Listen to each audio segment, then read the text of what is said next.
When Leslee Larson vanished near Little Prickly Pear Creek in 1975, the river was blamed. The story of her disappearance and presumed death was filed away. Her case yet another accidental drowning in rural Montana. Until another woman, thousands of miles away in Maine, dies in a similar manner. And that's when investigators start asking questions. This is her story.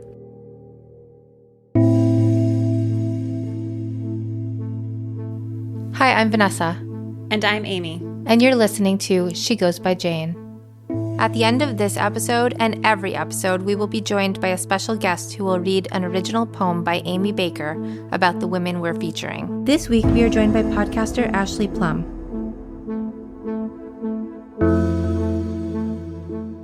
Hi, Vanessa. Hi, Amy. Vanessa, we just recently made an announcement. We did. We are part of Black Cat Network. Yeah, so it's our new podcasting home, and we're pretty excited about it. Mm-hmm. Normally, we don't talk a lot about our ending readers. Not in this part, no. No. We always have little announcements on social media and stuff for it. Yeah, so we don't usually open, though, talking about the poem or the reader. Mm-hmm. But we're pretty excited because the people who run Black Cat, Ricky and Ashley of Crime Salad, Ashley agreed to read the ending poem for us today. Which is very cool because they're already so lovely to work with. And then it's so nice to have her be part of something we're doing. Exactly. Yeah. So I'm pretty excited for that part of the podcast. The poems, as you know, are so meaningful to me to have as part of this podcast because it's just a different way for me to think about the person who's missing and just sort of spend some time reflecting on them and their life and trying to include bits of their life into the poem.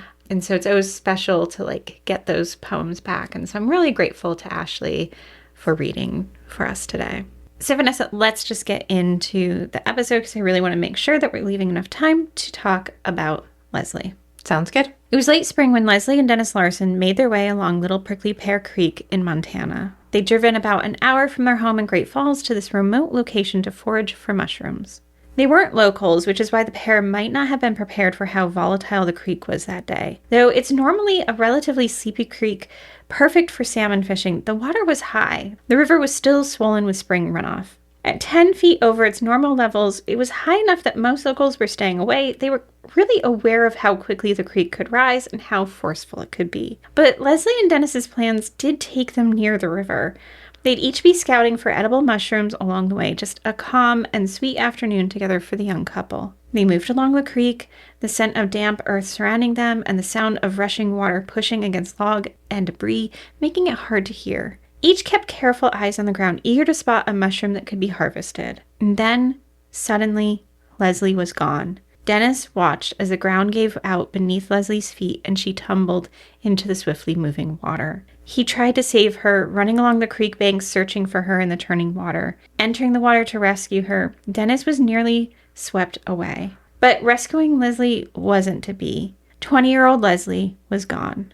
By the time the Lewis and Clark County Sheriff's officers arrived, there was little to be done. Everyone knew how dangerous the waters could be at that time of the year, how quickly someone could drown in the cold and swift-moving water that was filled with debris from further upstream. An officer took a report, just a single page detailing what had happened that June day in 1975, and Leslie's case was filed away. A story without resolution, but one where the outcome seemed clear. But there were few people who believed that what Dennis told the officers wasn't the complete story, and it would turn into a decades-long search for the truth. So that started out differently, because normally when we talk about people gathering mushrooms, they're the ones who find something. Right. So we have had a long history of talking about how mushroom foragers, because they're out in those wilderness areas, are... Yeah, and they're the ones that are trying to find those humid places and those covered up places. So they're turning over leaves and tarps and all kinds of things, and sometimes finding something really unpleasant. I mean, it's interesting because I think most people think if you're out in the wilderness and there's someone's body there, right, that you would see it as a general hiker or walker. Okay. But no, no. It's often, mushroom hunters. It's also dog walkers, hunters, people who are the dogs find them. The dogs find them. Yes. But people who are paying more attention to, like, what's around them. Or we've had, like, hunters trip over things or step on them. Yeah. So, no. So you thought we were going in a different direction. Yeah. I mean, it was hard because we started by saying that Leslee was one of the ones looking. And I know that, based on, like, I know she's going to, that she was going to be disappearing. But yeah, normally it's just, it's a turn on the mushroom story. Right. Yeah. We are not the finders. We are the missing. Right. Now, before she was Leslee Larson, she was Leslee Reynolds. Born in 1954, she grew up in Great Falls, which at the time was Montana's largest city. Still, it had more of a small town feel. It was often referred to as the real Montana because of how tied it was to the local environment and outdoor activities. Leslee's childhood and teen years would have been spent in what was then a booming area with high employment due to the zinc mine and the closest military base. When Leslee graduated from C.M. Russell High School in 1972, she enrolled in a vocational technical program for a dental assistance course. Leslee met Dennis when she was about 19 years old. He was working on a ski slope and also doing other odd jobs when they met. Dennis was only a few years older than Leslee, though they'd gone to different high schools and he'd served time in the Vietnam War. To most people, he was quiet and studious, but Leslie's mom just kind of found him nice, but rather just nondescript. Still, Leslee seemed to really like him, and the two married in 1974. Soon, Leslee left her job. She was pregnant, and the couple had their daughter in early 1975, and I am leaving her name out for privacy reasons. They were a young family just starting out until that fateful day in 1975 when Leslee disappeared into the waters of Little Prickly Pear Creek. Gosh, so we're just talking about a very short timeline here. From meeting to marriage to baby to disappearance. It's just over a year? Yeah, so their daughter was 4 months old when Leslee disappeared. Okay, because she was 19 when they met and 20 when she disappeared. Yeah, so it's a really very quick. Very quick.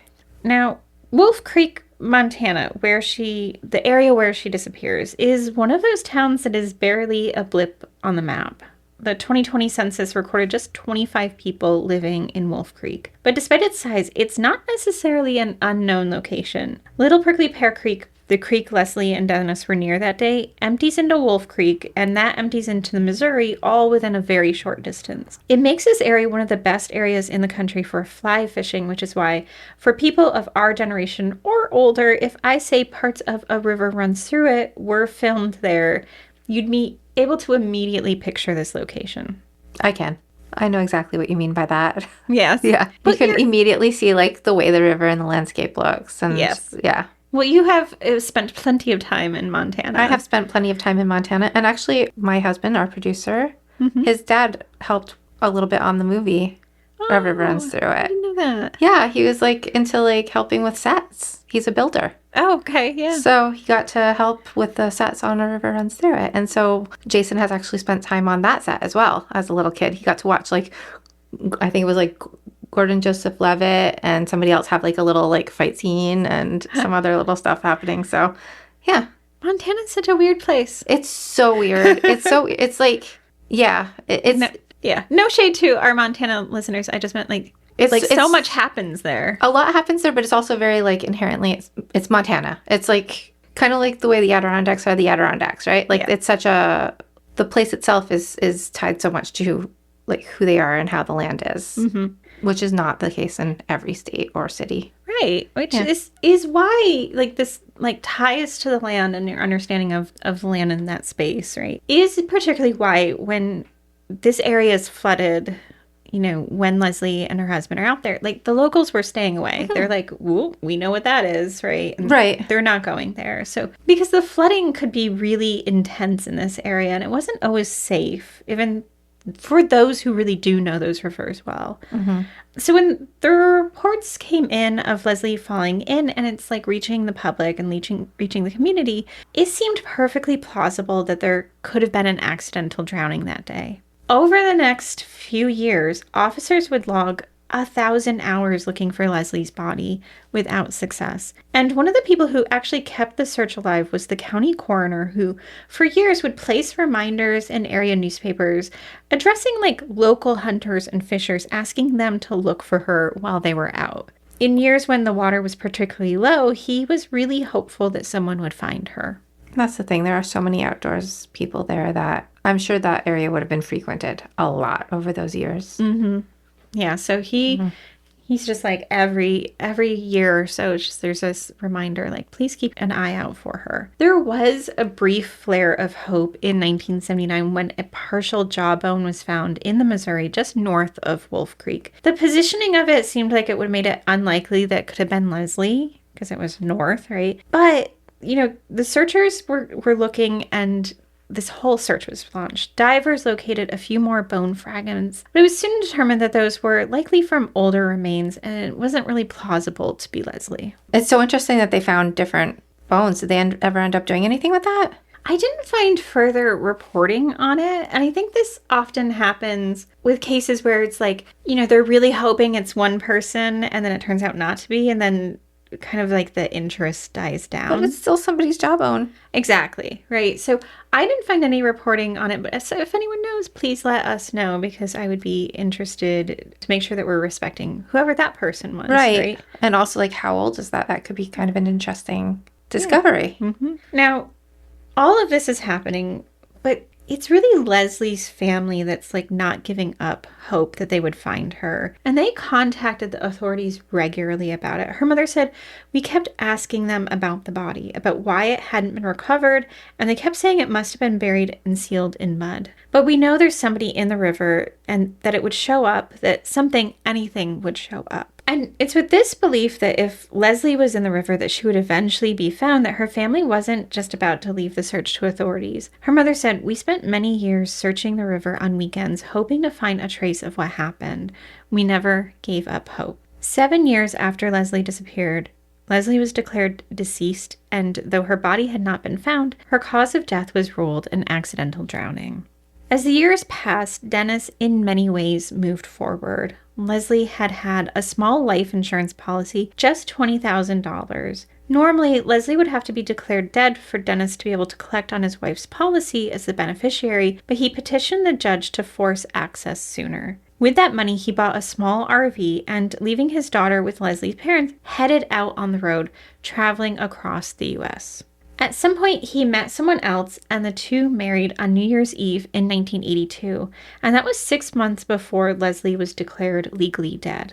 This second wife, whose name, again, I'm not going to be sharing here, adopted Dennis and Leslie's daughter. Soon, they were joined by a son. Dennis never really seemed like a settled man during this time. Like, he worked as a carpenter, then an electrician. He also began to buy and sell properties, including apartments in the Great Falls area. In 1984, he actually reported a burglary at one of those buildings and filed a $5,000 insurance claim with Allstate. That burglary, though, never actually happened. It was a lie in order to collect an insurance claim.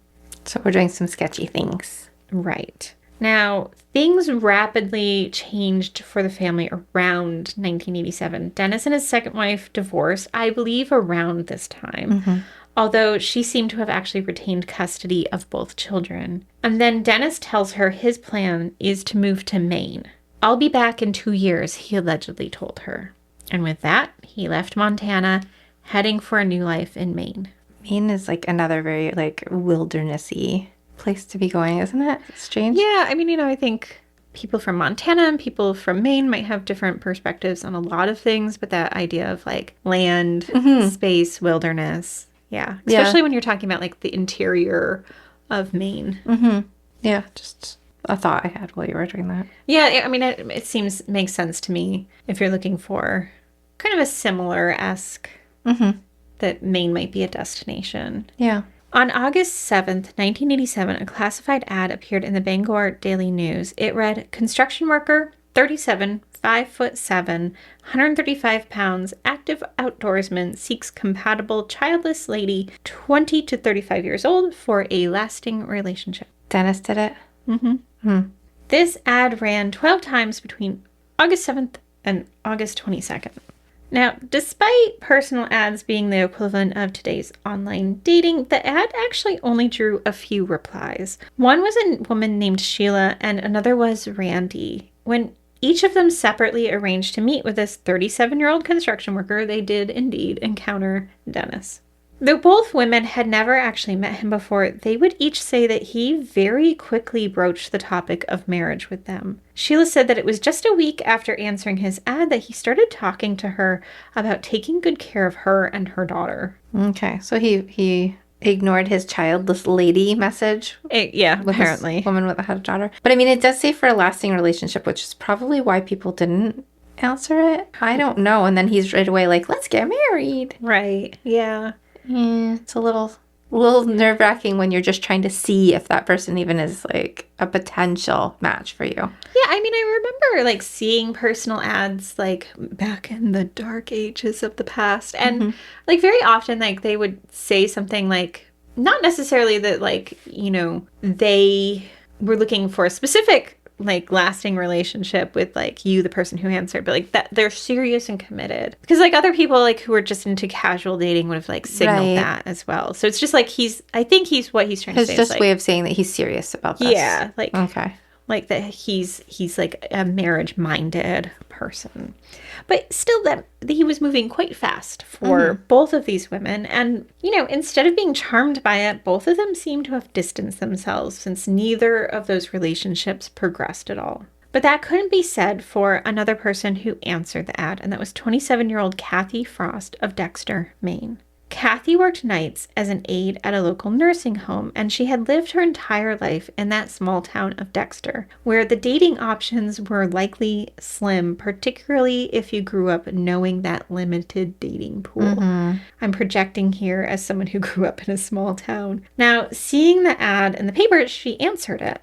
Dennis called her on August 23rd, and by that afternoon, the two had already arranged to meet. Within a week, Dennis told Kathy he loved her. And on September 6th, 3 weeks after they met, he asked her to marry him. And it was a whirlwind relationship to be sure, but even so, Kathy had her misgivings about it.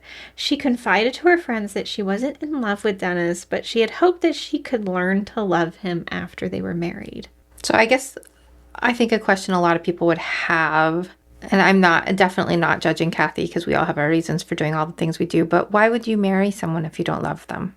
Yeah, I was thinking about this a lot because there's like one, like my understanding of the messaging that particularly women receive about relationships, and like two, kind of also what her family and friends said. And like part of it is like I think culturally in America we're conditioned to think like to strive towards romantic relationships. Right. Or at least like a really good working like partnership, right? Exactly. Like you have to have like some sort of good flow together.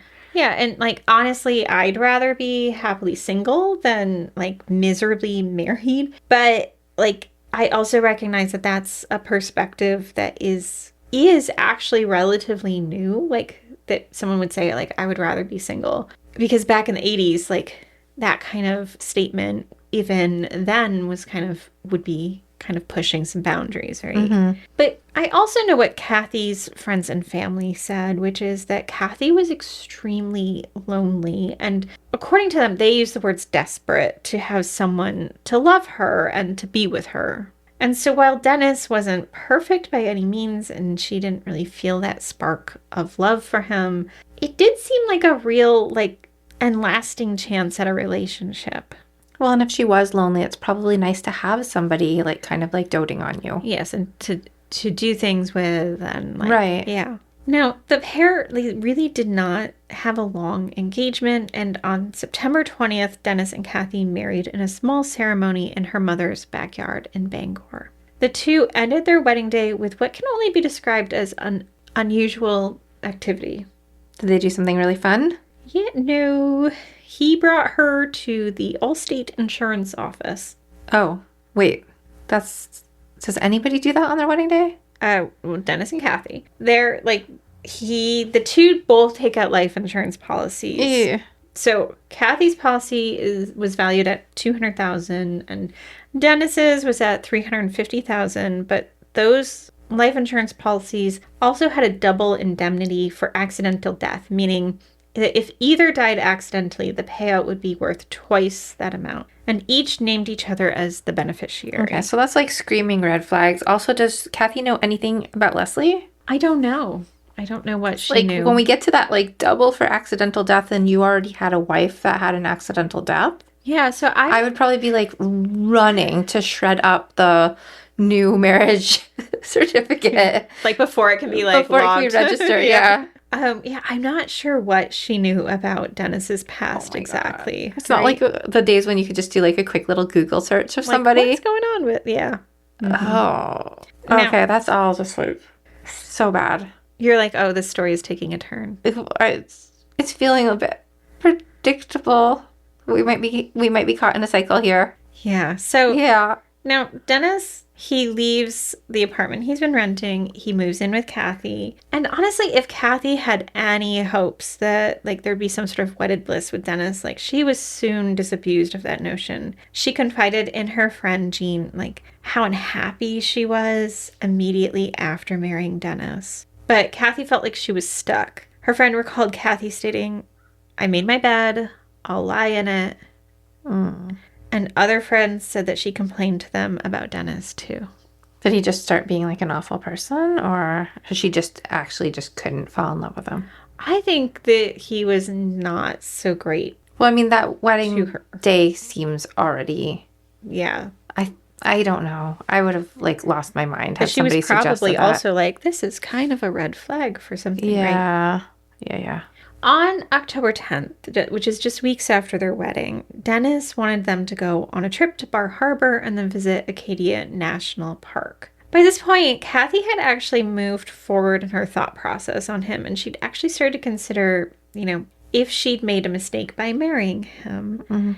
And this is a mistake that maybe she could still fix. And she had been talking to her family that she was considering getting out of her marriage. So this trip is not exactly something that she was excited to go on. And in fact, adding in another later, Kathy did not like outdoor activities like hiking or swimming.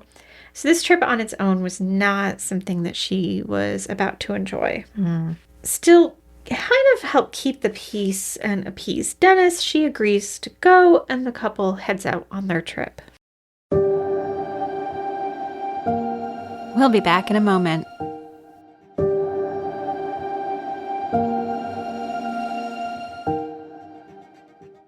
Some of what we know about that weekend comes from Dennis. He says that they drove to the hiking trail in Acadia on the first evening and ended up leaving. There had been people there, and Kathy didn't seem to want to go.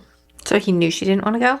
So Kathy is often described as a larger-bodied person who this is not her comfort zone at all. And I don't think she necessarily wanted people to witness her or watch her as she was out hiking. Okay. So this was uncomfortable. So he knew that this was an uncomfortable situation for her and that she was just not feeling up to this. Exactly. This is a whole discomfort thing for her. In itself, that's kind of cruel to ask her to do this then. Exactly. Yeah. This is not that's not love. This isn't an easy hike, particularly because Kathy personally was not interested in hiking. But if she's not up to it mentally or physically and she doesn't enjoy it, yeah, there's really no reason for her to go. Thank you for inviting me on this thing where I like none of those things, right? This is not comfortable. It might not feel good, and I don't like it.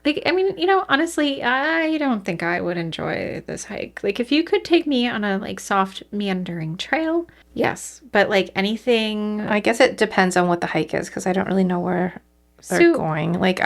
I mean, along woods and rivers, maybe I'd like that. Well, I'm not a mountain climber, so don't do that with me. Nothing high. This is high.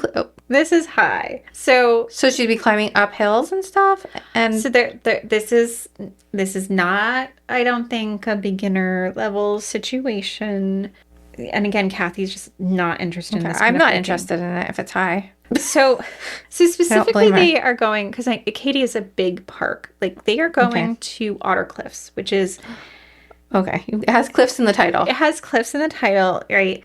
They actually return the next day, and Otter Cliffs is this very dramatic granite cliff. It plunges 110 feet down into the Atlantic. I'm out. Yeah. I'm Like, some people would find it stunning. Well, yeah. I'm not one of them. I'm with Kathy. I'm not doing this. Yeah, so to add into the layer of, like, why would you ask someone to go on something that they're, like, clearly would not be happy doing? Yeah. Kathy is also afraid of heights. Okay, so if you're hiking up a cliff, this is not it for her. But Dennis claims that the two of them were on a mission to catch sight of sea otters in the water. Like, and that she wanted to go because she also wanted to see the otters. No one who hates heights is going to want to go that badly to see sea otters. I'm just saying. No. I want to go give Kathy a big hug. Tell her she doesn't have to go. Right. Now, Dennis said during their journey, the two of them became separated on the trail and they headed off in different directions. And that's when he heard a scream and witnessed Kathy fall over the edge of the cliffs. And with little recourse to save Kathy himself, Dennis ran for help. Yeah, we have a pattern going, don't we? Right. So they got separated on the trail, really? Shouldn't we be with our wife on the trail?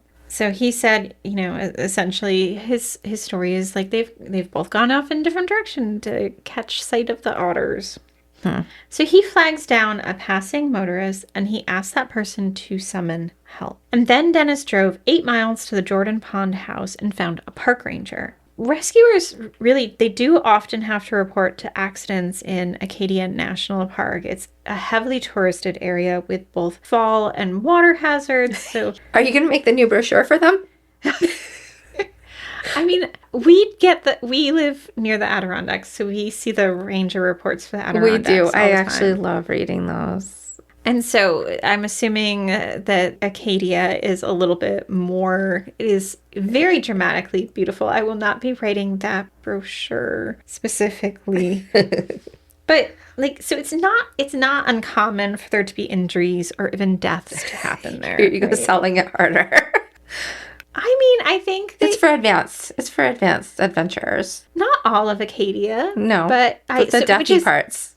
The deadly parts, which is why when I think they got the call that it's like at Otter Cliffs, like, and I think probably whenever they get a call for Otter Cliffs, like that has to be like a harrowing thing to come over. That's got to be extremely hard for them to retrieve anyone too. Well, so yeah, it's one of the highest ocean promontories in North America. So that's actually selling it. It is stunning. Like, I had pictures up on my screen for the longest time just looking at it. So rescuers are aware of just how deadly an incident that can happen at this specific location. So that evening, rescuers rappelled down the cliff and they found Kathy's body 80 feet down the cliff face, and she did not survive the fall. Emergency and law enforcement workers responding to the scene were immediately suspicious of Dennis's story. First, there aren't sea otters in Acadia since sea otters specifically are Pacific Ocean animals. So it's possible, of course, that he could have just been confused with river otters since those do sometimes make their way out to the ocean waters near the cliffs. So maybe he just was an uninformed person, right? But is that something you'd be able to see from a cliff 110 feet up? I have the worst vision, so I can't see anything. Otters are the size of a small dog, right? Well, sea otters are sizable. River otters are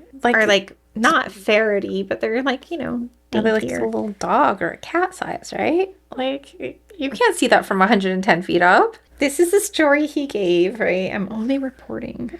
No. Don't attack the reporter. But, okay. So he also said, she'd left the trail to get a closer look at them. And those familiar with the area also probably thought this was odd because usually only experienced rock climbers and hikers attempt this because they'd be equipped with things like carrying ropes and batons to head off trail. And Kathy, who was none of those, didn't really seem like someone who would be adventuring off trail. And as he watched the rescuers trying to reach Kathy, Dennis didn't seem to exhibit any emotion. Roger Blaine, Acadia's East District Ranger, said that Dennis just stood there leaning against a boulder. Blaine said he really had no reaction at all, and I thought that was a little odd. 3 days after Kathy's body was pulled from the cliff, she was buried in Dexter. Dennis checked himself into a Veterans Administration Center for undisclosed reasons. And while this is happening, investigators were starting to question his story. Like, things didn't feel like they matched up, and Kathy's death to them didn't seem so cut and dried, as Dennis had said, but they would need to build a case, and that would take some time. That November, Dennis booked a flight back to Montana, acting on a tip that he may have dynamite on him. What? It's a weird aside in this Like story. explosives? Like yes. Okay. Police stopped the flight and they seized his luggage as well as several boxes that for precautionary reasons were blown up on the airport's runway, but no explosives were found. So if they think they find dynamite, they'll explode whatever it is? Well, so they don't want to if it's like an explosive, they don't want to personally handle they'll just it. Detonate it on the runway? Yeah, so it was taken to a safe location and blown up. Okay. Was there dynamite? No, it was not. Oh, okay. One of the biggest breaks in the case, authorities said, was a conversation they had with his second wife in January of the following year. Dennis's ex-wife said that the two of them had been in contact after his move to Maine, but that the communication had stopped in about August, which was probably around the same time that he met Kathy. Not long after hearing about Kathy's death, Dennis's ex-wife tried to take out a restraining order to keep him from contacting her. Okay. So she was afraid immediately. Did she know about Leslee? I think she did. So if she knew about Leslee and now she's finding out about Kathy and she's like... the one in the middle. Two, yeah. Now, this restraining order is denied. And after that, she actually left Montana and moved out of state. It was clear to the officers that this was a woman who feared for her safety. Did she still have the kids too? Did she end up raising Yes. Leslie's kid completely? Okay. That's she sounds like an amazing person to do that. It's a lot. But also she adopted the daughter when she was quite young. Yeah. So she was really a figure to her. Yeah.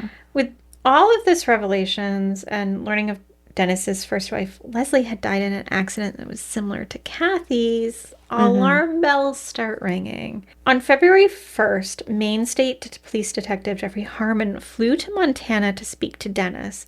During the interview, he began to change the story about what happened that day on the trail. He said that the two had argued about their relationship, and angered, she'd shoved him, so he shoved her back. His intent was not to harm her, and he hadn't expected her to fall from the cliff. So by saying that, would that still fall into the accident part of the insurance claim? No. Okay. So at this point, he's taken himself out of the running for the insurance. Okay. Yeah. Now, this is a major revelation, and it's one that changed the whole tenor of the investigation. Soon after, Dennis was arrested for the murder of Kathy Frost. The news of what happened to Kathy and Dennis's arrest had a ripple effect in Leslee's case. Her disappearance, which had long been attributed to an accident, had really drawn very little media attention. In fact, most of her files seemed to be that one-page statement taken back when Dennis told the sheriff's office what had happened that day. But her case had never sat well with the coroner or some of the other officials in the state. Dennis had said that he had tried to jump in the river to save Leslee that day, but his clothes had been dry. And nobody questioned that then? Yeah, I mean, that's really... Wouldn't that be the first thing you'd notice? Right, so to the coroner, he felt like this was kind of obvious that something hadn't happened the way it was. Imagine being the coroner and then speaking up and being like, hey, do you think? So that is why he took out information in the local paper for years, because he just felt like it didn't settle right with him. With this new information about Dennis coming to light, there was a new look at Leslee's case, and this launches a new search. One of those searches involved a duplex that Dennis had owned back in Great Falls that Leslee had once lived in. The Cascade County Sheriffs began a thorough search of this duplex, and it was spurred on by reports from a psychic who had been called in by the renters after they had seen a ghost-like figure in the house. This just took a turn. Yes.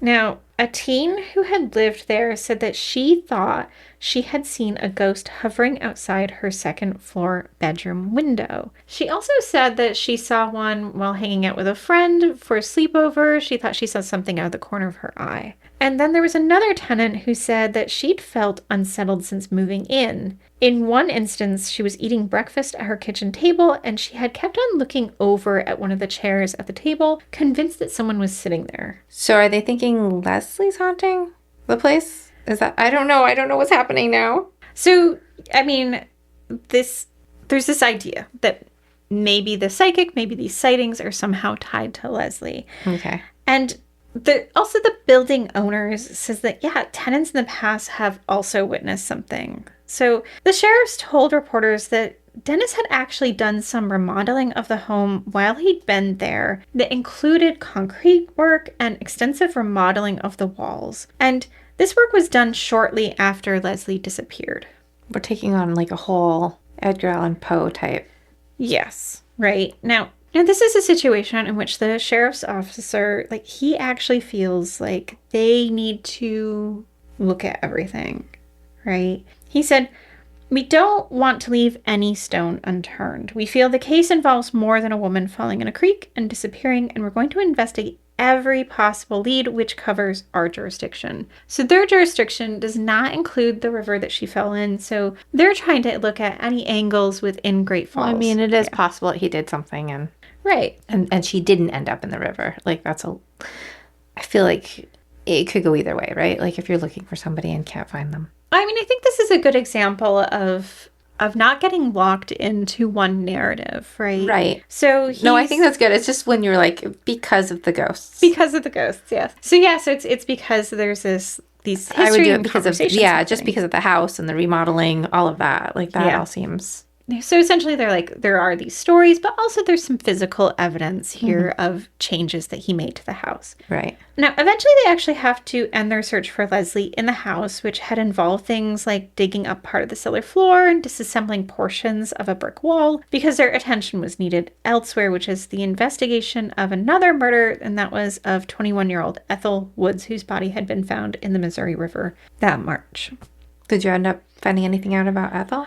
Ethel's case is fascinating, and as some of you know, but some of you may not, I have a newsletter called Girl Hunt where I kind of expand out into other stories, and so I'll be including Ethel's story there because it's a fascinating story on its own, and she deserves some coverage and recognition.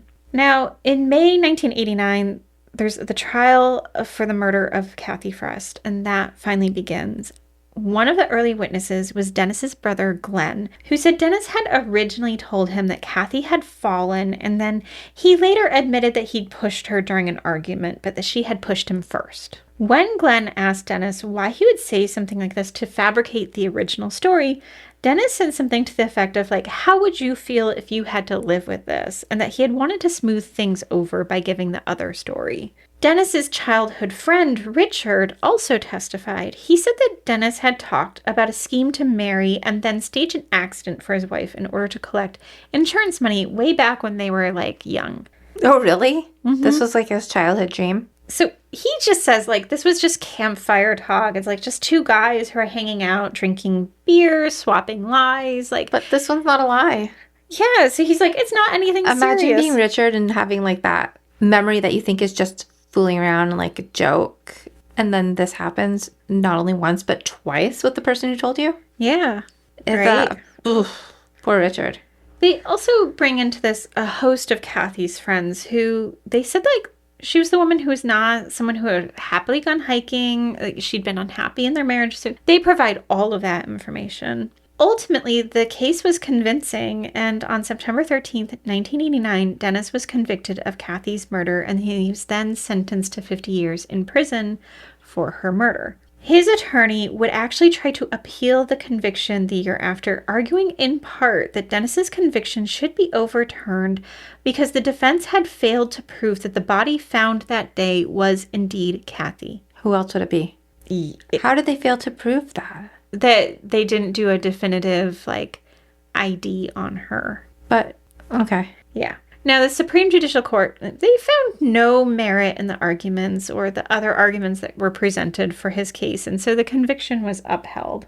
But still, there were questions about Leslee that still lingered. What had happened to her? It was Leslie's family that continued to push for answers. In 1998, at the urging of her family, the State Investigation Office, led by Mike Batista, became involved in the case and began building information. This is years later. Now, this case was turned over to Joe Uribe, who was a State Department of Justice investigator. In 2000, he traveled to Maine to speak with Dennis at the maximum security prison where Dennis was being held. During this conversation, Dennis finally revealed the truth, that he had indeed intentionally pushed Leslee into a creek near Wolf Creek and had watched her drown after she became entangled in some tree branches.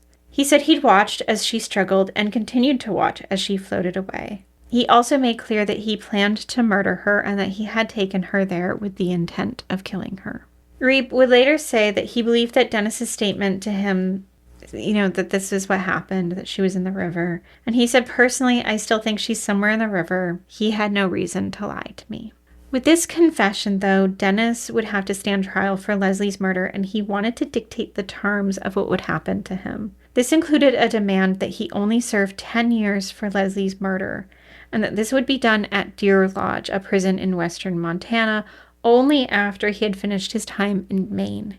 He stated that he wanted to be done with prison life by the time he turned 80. I don't feel like he gets to say that, though, does he? Well, yeah, so sometimes prisoners will offer a confession in exchange for, leniency and some sort. So it depends on kind of what arrangement he made beforehand, but it doesn't sound like that actually is what happened, because this is what happens next, and it's not fully clear why. Because maybe it was that Dennis wasn't getting his way, or maybe it's the reality that, he had only at this point served 10 years. He was facing another potential 10 more, tacked on to the remainder of 40, which is quite a long time. So whatever was the case, on December 31st, 2001, at around 8 p.m., Dennis was in the arts and crafts room at the prison in Maine. This is a space where about 20 to 30 inmates at a time could work on hobby crafts. Dennis placed duct tape over his mouth, he climbed up on a bench, and he jumped out of a window into the prison's courtyard. He was pronounced dead at the scene, and across the duct tape he had written Geronimo. It's kind of a dramatic departure. Mm-hmm. Yeah. I don't know, although that's very interesting. In his cell, they had found 2 suicide notes. Leslie's family had hoped it might yield some information about what had happened to her, but instead, one indicated that he had been worried about being sent to Montana, where he could actually have faced 100 years in prison for Leslie's death, and then complained about the prison staff. The other directed his personal belongings to be donated to the local church. So even then, it's a very selfish departure.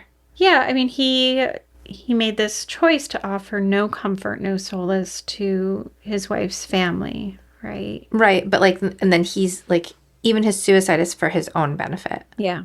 Everything is, it seems like that's the guy he is, he's marrying these women just so that he can make money off of them, pretty much disregarding that they have a life. Yeah, I mean, one particular thing that Joe Uribe said is that he had come across a photo album. This is a photo album that belonged to Dennis. And who found this? Joe Uribe. Oh, okay.